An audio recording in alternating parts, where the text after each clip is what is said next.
اللہ کی تلوار عرش کے اوپر سے چلی ہے، عرش زیر و زبر، عرش کے فرشتے زیر و زبر، عرش کے نیچے زیر و زبر، ستواں چھواں پنجواں چوتھا تریا دوا پہلا آسمان لا، ہوا فضا خلا لا، زمین آسمان چند سورج تارے لا، انسان جنات جن پرند چرند آبی خاکی ناری نوری ہوائی فضائی خلائی سب لا ہیں، کوئی کچھ نہیں ہے، کوئی کچھ نہیں ہے، جو کچھ ہے وہ اللہ ہے، جو کچھ ہے وہ اللہ ہے۔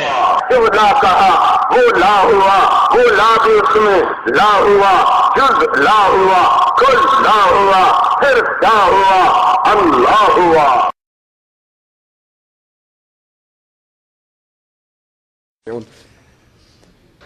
مولانا طارق جمیل صاحب، ہم آپ کے فتووں کو تسلیم کریں کہ صحابہ کرام تمام صحابہ کو کافر کہنے والا کافر نہیں ہوتا، یا رب کے کلام کی بات کو تسلیم کریں؟ آپ کہتے ہو کہ میں نے اپنے اکابر کے فتاوی جات میں یہ بات پڑھی، میرے اکابر کے یہ فتوے ہیں۔ ہم کہتے ہیں آپ کے اکابر کو اگر توہین صحابہ کرنے کی عادت ہو تو اس میں ہمارا قصور؟ ہم نے تو امت کا سب سے بڑا مانا ہے تو محمد رسول اللہ کو مانا ہے صلی اللہ علیہ وسلم۔ محمد کریم کے بعد کائنات میں ابو بکر عمر سے افضل بندے پہ سورج طلوع ہی نہیں ہوا۔ ہمارے اکابر کون ہیں؟ ابو بکر، عمر، عثمان، علی، طلحہ، زبیر، سعد، سعید۔ ہمارے اکابر پوچھنے ہیں، حسن، حسین، معاویہ، ابو سفیان، ابو ہریرہ، ہمارے اکابر پوچھنے ہیں۔ ارے جو ہمارے ان اکابر کو کافر مانے، آپ کی اکابر کو کے فتوے کو مان کر ہم اس کو مومن مان سکتے؟ ہم آپ کو دکھاتے ہیں کہ آپ کے اکابر کیا کہتے ہیں۔ مولانا زکریا فضائل اعمال کے اندر توہین صحابہ کا ایک واقعہ نکل کرتے ہیں۔ کہتے ابو مسلم خولانی ایک بزرگ تھے، انہوں نے اپنے حجرے میں ایک درہ رکھا ہوا تھا، اور جب نماز پڑھتے پڑھتے تھک جاتے تو اس درے سے اپنی پنڈلیوں کو پیٹا کرتے تھے اور کہا کرتے تھے، جملہ سنیے، اور کہا کرتے تھے کہ صحابہ کرام کیا سمجھتے ہیں، جنت کے سارے درجے وہ لے اڑیں گے، میں اتنی زیادہ عبادت کروں گا اور عبادت کر کے جنت کے درجوں میں صحابہ سے باقاعدہ ہم جھگڑا کریں گے، مقابلہ کریں گے، تاکہ انہیں بھی پتہ لگ جائے پیچھے مردوں کو چھوڑ کر آئے ہیں۔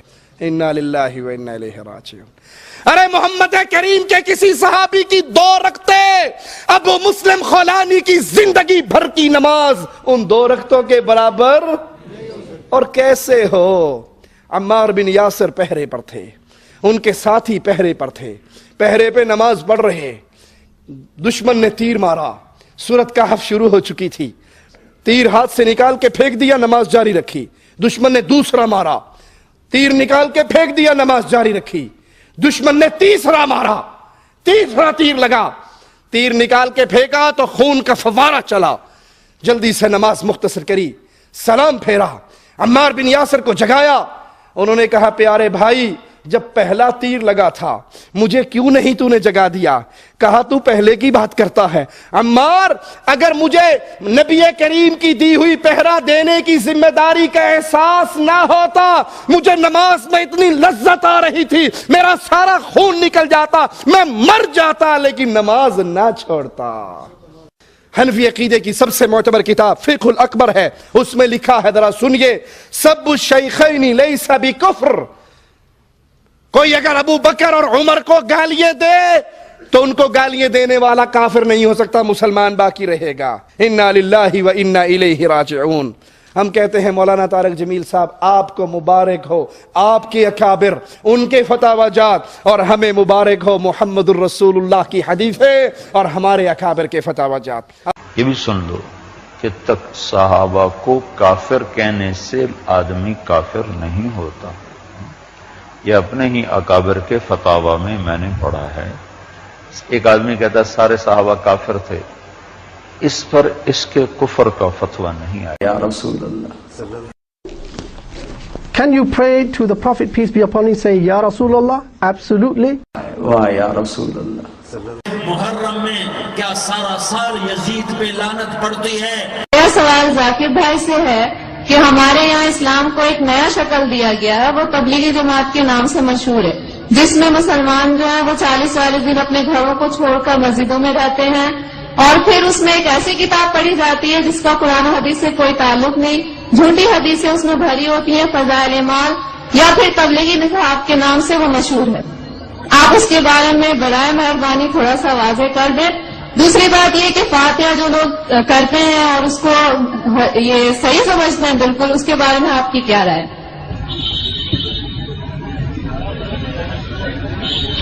حالانکہ ایسے سوال کا جواب میں اکثر دیتا نہیں ہوں، یہ میرا فن جو ہے وہ اسلام اور دیگر مذاہب، کیونکہ آخری سوال اور خواتین کی طرف سے ہے، لوگ یہ نہیں کہنا چاہتے خواتین کے سوالات کا جواب میں نہیں دے رہا ہوں۔ میں نے سوال پوچھا کہ تبلیغ جماعت جو ہے ایک جماعت ہے ہمارے مسلمانوں میں، ہندوستان میں خصوصاً، وہ تبلیغ نصاب پڑھتی ہے جس کے اندر حدیث مکسچر ہے۔ اب بالکل صحیح فرماتی ہے کہ تبلیغ نصاب یا فضائل اعمال جسے کہتے ہیں، اس کے اندر وہ کتاب ہے جو مولانا زکریا صاحب نے لکھی تھی، اس کے اندر مکسچر ہے، صحیح حدیث بھی ہے، ضعیف بھی ہے، موضوع بھی ہے، کہانی قصہ بھی ہے، تو اسے سارے حدیث کو ماننا اور سارے حدیث پہ عمل کرنا صحیح نہیں۔ ہمیں عمل کرنا چاہیے صحیح حدیث پہ، صحیح حدیث ہماری حجت ہے۔ ان کے لیے اگر آپ ضعیف حدیث جاننا چاہتے ہیں یا ضعیف حدیث دوسرے حدیثوں سے مل کے صحیح ہو جاتی ہے وہ ٹھیک ہے، لیکن باقی موضوع حدیث یا ضعیف حدیث کو حجت قائم کرنا یہ اسلام کے شریعت کے حساب سے صحیح نہیں۔ ہمیں عمل کرنا چاہیے قرآن اور صحیح حدیث پہ۔ ان کے لیے اگر آپ جاننا چاہتے ہیں تو الگ بات ہے۔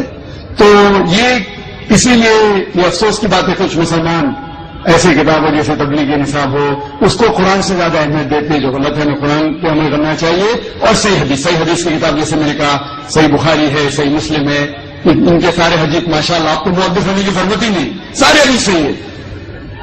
پھر آپ جا سکتے ہیں سنن ابو داؤد، ترمذی، ابن ماجہ، سنن نسائی، ایسے کتابیں ہیں جن سے انشاءاللہ ان میں اکثریت حدیثیں صحیح ہے، سارے نہیں تو باقی کتابوں سے، تو ان کا مطالعہ کرے تو امید ہے کہ آپ کے علم میں اضافہ اور ہوگا۔ وہ جو لوگ کمپیریٹو ریلیجن کے ہیں اور تحقیق کرنے کی وجہ سے کوئی باقی کتاب پڑھنا چاہتے ہیں تو اس میں کوئی حرج نہیں ہے۔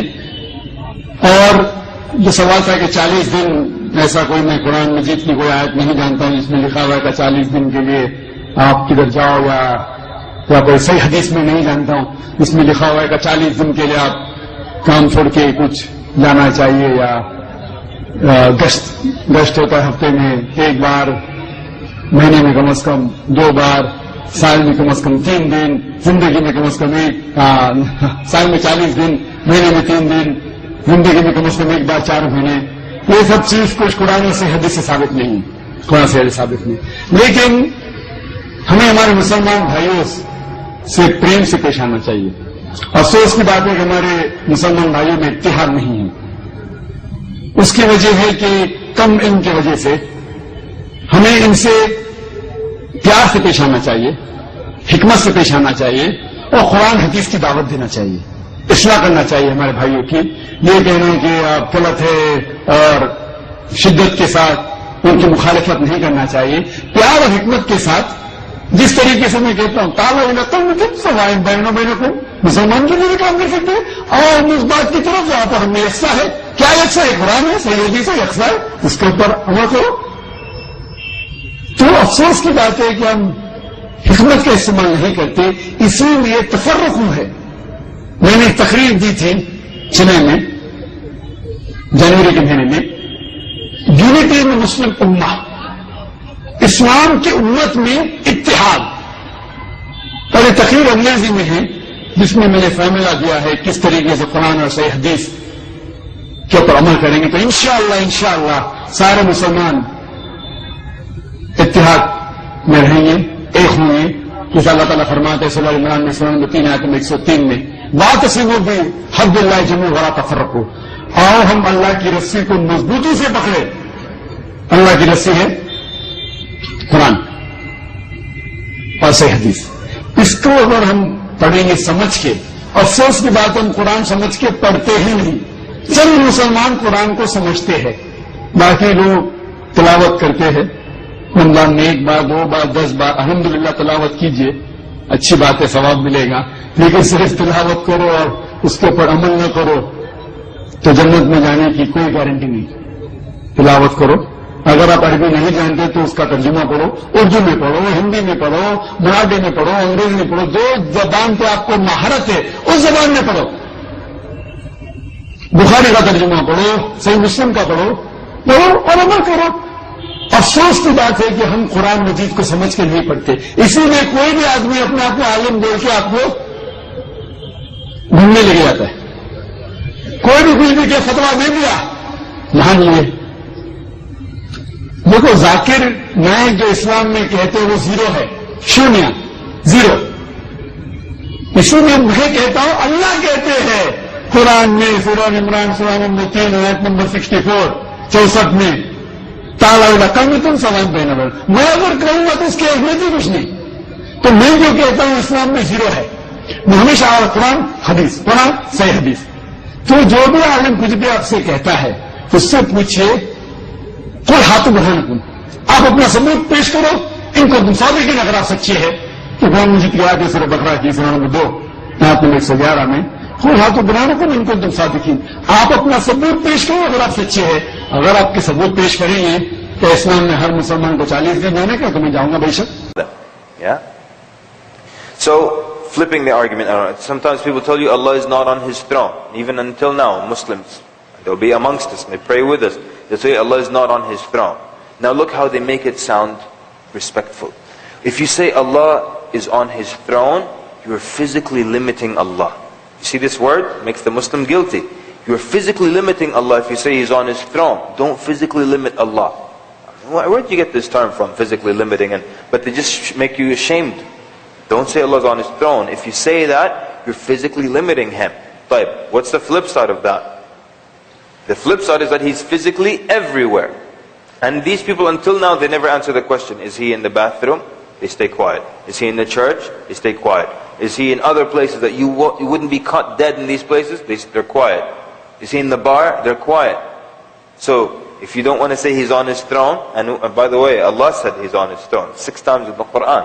He's on Ar-Rahman ala al-Arsh istawa. He's on His throne. So if He's not on His throne, then the flip side of your argument is worse. He's everywhere. And that's why many Muslims historically have gone astray concerning this issue. And even wrote poetry saying, وَمَا الْكَلْبُ وَالْخِنْزِيرُ إِلَّا إِلَهُنَا, and the dog and the pig is nothing but our God. How can a Muslim say that? Could you believe a Muslim would say the dog and the pig is our God?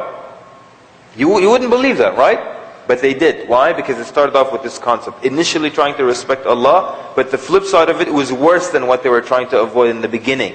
Because now, the pig takes up space, the dog takes up space, and if God is in everything, then He's inside. Allah is far removed from that. Then He's inside this space. And they said even the monk in the monastery is our God. One of them, instead of saying Subhanallah, he said Subhani, Subhani. Yeah? Because I'm God, God's in me. That's why a lot of these deviant groups, they respect and they treat people very nicely. Why? Not because of akhlaq, because God is in them. They believe that. They believe Allah is in you, so if I hit you, I'm hitting Him. So I have to be nice to you. That's why they're nice to people. So, they got in more trouble by trying to avoid something simple. The flip side was worse here.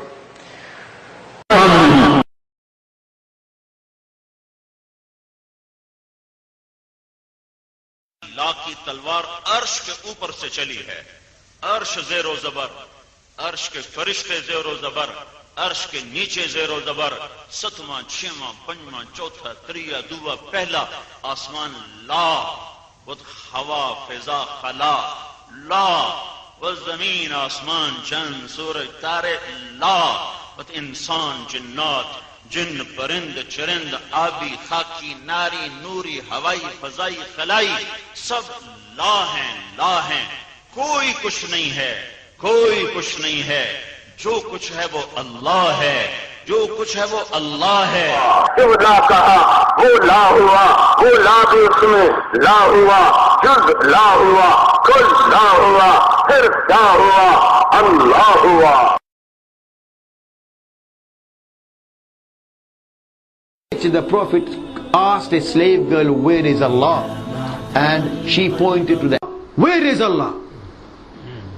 This is such a foolish question. This is an innovate, this is a bid'ah. The Prophet asked a slave girl, where is Allah? And she pointed to the Ya Rasulullah. Can you pray to the Prophet, peace be upon him, say, Ya Rasulullah? Absolutely. Why Ya Rasulullah? Pakistani ملے ان سے کہا بھی کوئی ہمیں لے چلو ادھر قبر